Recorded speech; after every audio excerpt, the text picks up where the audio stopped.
The end of the beginning. These words ran through his head as his ears refused to take in any other input. He shook the cluster from his ears, his long grizzled mane tossed back as he attempts to dissolve the fog that had consumed his thoughts. As he looked down to his green, blood-soaked hands, clutching the cracked, scarred earth in front of him, his resolve began to focus, and his consciousness slowly pushed forth a question. What had happened? He let his mind wander to capture the state of events thus far. Did he know who he was?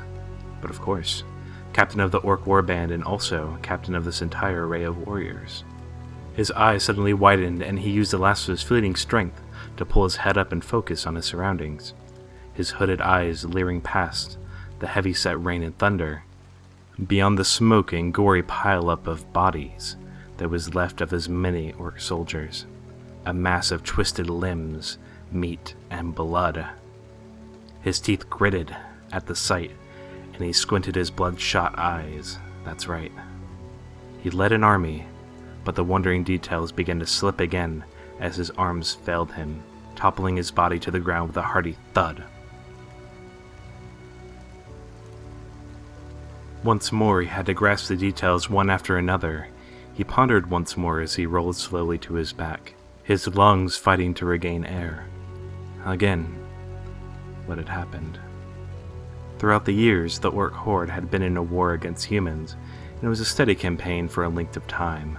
The Orcs had a strength and size advantage. Even the most old crippled sapper could tear apart any soldier of the human army and his neighboring ally. So weak and short, in an even conflict, only an Orc would be left standing. In an even conflict, which it rarely was. Humans belonged to a now massive central kingdom that had stood uplifted for longer than any Orc could count. Even Dragon Taker, the leader of them all, tallest and strongest of all Orcs by far, had little clue to their origins. Whenever he had asked him, the response generally was, "The frail humans had been around since before my days, but will not be by my last." Once the Orcs seized an edge in the conflict, it suddenly changed gears. Humans began to back off of aggressive fights and reduce the Orcs to small losses and skirmishes. This infuriated the Green Warband to no end. Instead of large chaotic battles which suited the culture and style of the Orc warfare, they were reduced to the atrophy of war, and began to get impatient and push the human armies into a corner. Led into this valley, led into this one massive engagement, a large battlefield pincered in between mountainous crags. It was here the humans chose to take a stand, and the Orcs swiftly fell in with their army, craving a fight. It was here that led to this nightmarish result, and he couldn't help but grow furious at his own eagerness to fall in line with Dragon Taker and the rest of the bloodlusted warband, to pursue the humans without stopping and considering the obvious hints of a trap. He was the one promoted to be a captain to his men, renowned for legendary patience and cunning, highly unusual for his race. He built the path his brood walked on, and he led them into this carnage. He swallowed for air, but only got a helping taste of iron and grease.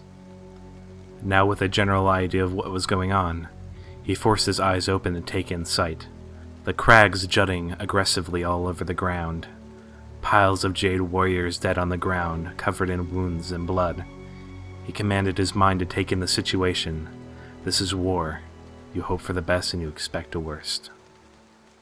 Suddenly, his ears came alive once more to the roar of battle still taking place from beyond his location, and he realized it was not over yet. His bloody hand slammed into the ground, desperately gripping a weapon, any weapon past the smoke, arming himself and using the weapon to push his worn body into a proper stance. He began to look around and found himself far from the fighting still taking place. His warriors still needed him, and he could not delay any more, and so began the process of dragging himself back to his troops. It was not an easy process, however.